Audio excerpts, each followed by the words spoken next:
तर स्वागत आपलं सर्वांचं आजच्या एका नवीन व्हिडिओमध्ये. तर बघा, लाडकी बहीण योजनेच्या संदर्भात मी तुम्हाला कालच अपडेट दिली होती की शासनाकडून पुन्हा ऑनलाईन प्रक्रिया सुरू करण्यासाठी प्रयत्न केले जात आहे. 100% शक्यता आहे की पुन्हा वेबसाईट किंवा पोर्टल सुरू होऊ शकते, ईकेवायसीचं पोर्टल सुरू होऊ शकते याची शक्यता आहे. पण तुम्हाला ऑफलाईन पद्धतीने ईकेवायसी सुद्धा पूर्ण करून घ्यायची आहे. ऑफलाईन पद्धतीने ईकेवायसी प्रक्रिया पूर्ण करा, नाहीतर उलट तुमचंच प्रत्येक महिन्याला नुकसान होऊ शकते. प्रत्येक महिन्याला तुमचंच नुकसान होणार. कसं काय होणार आणि तुम्हाला काय करायचं आहे ते तुम्हाला या व्हिडिओमध्ये मी तुम्हाला स्पष्ट सांगणार आहे. ऑफलाईन पद्धतीने तुम्हाला ईकेवायसी पूर्ण करून घ्यायची आहे आणि कागदपत्र सबमिट करायचे आहे. विनंती अर्ज, तुमचं आधार कार्ड आणि राशन कार्ड झेरॉक्स आणि संबंधित कागदपत्र. तर आता बघा, मग तुम्ही म्हणाल की अंगणवाडी ताई कागदपत्र घेत नाही. आता महिला व बालविकास मंत्री अदितीताई तटकरे यांनी स्पष्ट सांगितलेलं आहे की ईकेवायसीच्या चौकशीचे आदेश दिलेले आहे.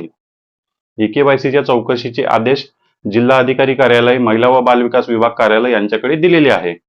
पण चौकशी करण्याचे आदेश अंगणवाडी ताई यांच्याकडे दिले. पण अंगणवाडी ताई काही ठिकाणी चौकशी करत आहे, काही ठिकाणी चौकशी करत नाही, काही ठिकाणी कागदपत्र जमा करत नाही. मग अंगणवाडी ताई जर कागदपत्र जमा करत नसेल तर तुम्हाला कागदपत्र कुठे द्यायचे? कारण शासनाकडून आदेश निघालेले आहे. शासनाकडून जे आहे ते केवायसी चुकली असेल तर ऑफलाईन पद्धतीने केवायसी करा, तुमचा लाभ सुरू करण्यात येईल अशा प्रकारचं सांगण्यात आलेलं आहे. म्हणजे चौकशी सुरू झालेली आहे. त्यामुळे तुम्हाला कोणत्याही व्हिडिओमध्ये जर कोणी दुसरं सांगत असेल की शासनाचा आदेश येऊ द्या, शासनाकडून काही GR येऊ द्या किंवा शासनाचा निर्णय येऊ द्या, पण शासनाने या ठिकाणी मंत्री यांनी स्वतःच निर्णय दिलेला आहे. त्यामुळे तुम्हाला तुमची ऑफलाईन केवायसी पूर्ण करून घ्यायची आहे. जेवढं तुमचा महिना लेट होईल केवायसी करण्यासाठी, जेवढे दिवस जास्त जाईल तेवढ्या महिन्याचा लाभ तुमचा पेंडिंग राहील, तेवढ्या महिन्याचं तुमचं नुकसान या ठिकाणी होणार आहे. दुसऱ्या कोणत्या सरकारी आदेशाची आता वाट पाहू नका. ऑफलाईन पद्धतीने तुमची केवायसी करून घ्या. तुमची केवायसी तुम्हाला विनंती अर्ज, आधार कार्ड आणि तुमचे जे काही राशन कार्ड आहे ते देऊन करायची आहे. तुमच्या जिल्ह्यामध्ये, तुमच्या तालुक्यामध्ये, तुमच्या एरियात जर अंगणवाडी सेविका यांना सर्वात आधी विचारा, तुम्हाला आदेश आले आहे का, तुम्ही कागदपत्र जमा करता का? अंगणवाडी ताई यांना सर्वात आधी विचारून घ्या. काही जिल्ह्यांमध्ये अंगणवाडी ताई कागदपत्र जमा करत आहे अशा प्रकारचे अपडेट सुद्धा आलेले आहे. काही जिल्ह्यामध्ये स्पष्ट त्यांनी नकार दिलेला आहे, आम्ही काम करणार नाही. तर तुमच्या जिल्ह्यात जर जमा करून घेत असतील, कागदपत्र जमा करत असतील तर अंगणवाडी ताई यांना पटापट कागदपत्र जमा करा. त्यानंतर जर ते कागदपत्र जमा करत नसतील तर तुमच्या जिल्ह्याच्या ठिकाणी, तालुक्याच्या ठिकाणी महिला व बालविकास विभाग कार्यालय या ठिकाणी जाऊन स्वतः जाऊन कागदपत्र सबमिट करून द्या. ते जर म्हणत असतील की अंगणवाडी ताई यांच्याकडे द्या, तर तुम्ही त्यांना स्पष्ट सांगा की अंगणवाडी ताई यांना आदेश गेलेले नाही, त्या आमचे डॉक्युमेंट जमा करून घेणार नाही. म्हणजे जे काही मॅटर आहे तुमच्या जिल्ह्यात, तुमच्या एरियामध्ये जर आदेश गेलेले नसेल तर त्या अधिकाऱ्यांना सुद्धा समजून येईल. पण तुम्ही जर म्हणाल की अंगणवाडी सेविका यांनीच आमचे डॉक्युमेंट घेतले पाहिजे, आम्हाला जिल्ह्याच्या ठिकाणी जाण्यासाठी वेळ नाही, तर तुम्हाला जर तुमचा लाभ सुरू करायचा असेल तर तुम्हाला त्यासाठी प्रयत्न सुद्धा करावे लागेल. घरी बसून तुमचा लाभ सुरू होणार नाही, बंद झालेले पैसे येणार नाही. नोव्हेंबर, डिसेंबर, जानेवारी 3 महिन्याचा लाभ पेंडिंग झालेला आहे. त्यानंतर फेब्रुवारी, मार्च महिन्यापर्यंत सुद्धा तुमचा लाभ पेंडिंग होऊ शकतो जर तुम्ही पटापट लवकरात लवकर तुमचे डॉक्युमेंट चौकशीसाठी जमा केले नाही तर.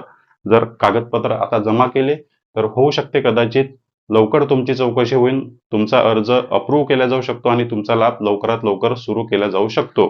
जेवढे दिवस तुमची लेट होईल, जेवढे दिवस तुमचा अर्ज लेट होईल, चौकशी लेट होईल, तेवढे दिवस तुमचा लाभ सुद्धा पेंडिंग राहणार आहे.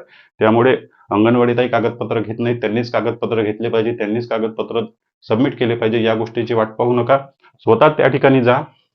त्या ठिकाणी गेल्यानंतर तुम्हाला सुद्धा काही गोष्टी लक्षात येतील, काही नवीन गोष्टी तुम्हाला समजून येतील. ते अधिकारी सुद्धा काही नवीन गोष्टी सांगतील किंवा काही इतर कागदपत्र लागतात का, अशा प्रकारची काहीतरी माहिती तुम्हाला त्या ठिकाणी सुद्धा मिळेल. ऑनलाईन पद्धतीने केवायसी जर सुरू झाली तर त्याबद्दल आपण अपडेट देऊ.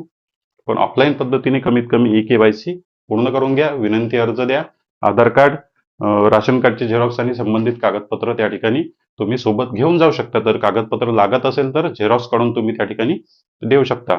प्रत्येक जिल्ह्याच्या ठिकाणी हे कार्यालय असते. तर तुम्हाला प्रश्न पडला असेल की कार्यालय कुठे मिळेल, तर तुम्हाला तुमच्या जे काही जिल्हा परिषद आहे, नगर परिषद आहे, पंचायत समिती या ठिकाणी जाऊन तुम्ही इन्क्वायरी करू शकता. त्या ठिकाणी जाऊन इन्क्वायरी करू शकता. त्या ठिकाणाहून तुम्हाला पत्ता मिळेल. काही ठिकाणी तहसील कार्यालयामध्ये किंवा जिल्हा परिषद ऑफिसमध्येच दुसऱ्या त्याच ठिकाणी कार्यालय असते किंवा काही ठिकाणी वेगळ्या ऍड्रेसवर सुद्धा हे कार्यालय असते. त्यामुळे तुम्हाला सर्वात आधी चौकशी करावी लागेल की कार्यालय कोणत्या ठिकाणी आहे. त्या ठिकाणी जाऊन तुम्हाला हे सर्व संबंधित डॉक्युमेंट जमा करून घ्यायचे आणि त्याबद्दल रिसिव्हिंग पावती सुद्धा घ्यायची. म्हणजे अर्ज दिल्याची रिटर्न पावती सुद्धा तुम्हाला घ्यायची आहे. तुमच्याजवळ प्रूफ असेल की तुम्ही कागदपत्र जमा केलेले आहे, त्याबद्दल संबंधित पावती त्यांच्याकडून तुम्हाला मागून घ्यायची आहे. अशी ऑफलाईन चौकशी झाल्यानंतर तुमचा लवकरात लवकर सुरू करण्यात येईल, जर तुम्ही पात्र असाल तर. या व्यतिरिक्त आणखी काही प्रश्न असतील तर कमेंट बॉक्समध्ये विचारा. चॅनलवर नवीन असाल तर व्हिडिओला लाईक आणि चॅनलला सबस्क्राईब नक्की करा. भेटूया नेक्स्ट व्हिडिओमध्ये.